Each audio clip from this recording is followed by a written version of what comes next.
পশু পাখির কোনো জিনিসই ফেলে দেওয়ার জিনিস না। আল্লাহ তাআলা মানুষের উপকারের জন্য 18,000 মাখলুকাত সৃষ্টি করেছেন।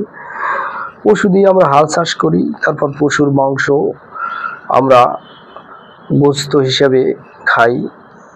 তাছাড়া পশু থেকে আমরা দুধ পাই এবং খাওয়ার পর যে হাড্ডিটাকে আমরা অপচয় হিসেবে জানি, এই হাড্ডি থেকে তৈরি হয় কিন্তু ভাত খাওয়ার প্লেট।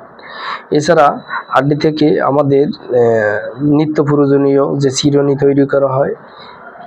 এছাড়াও হাড্ডি থেকে যে বুতম তৈরি হয়, এটা আপনাদেরকে আজকে দেখাবো।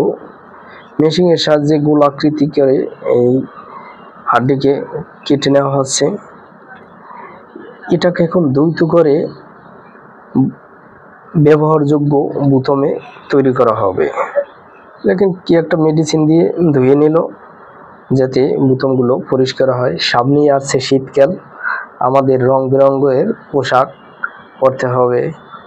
অনেক মানুষই বিভিন্ন ধরনের পোশাক পছন্দ করে। দেখেন এই যে বুতমগুলোকে বিভিন্ন কালারিং করতে আছে। আমরা তো আবার বিভিন্ন কালারিং জিনিস পছন্দ করি। এই যে বুতম যে দুইটা ছিদ্র থাকে, তারা এই ছিদ্র করে নিচ্ছে।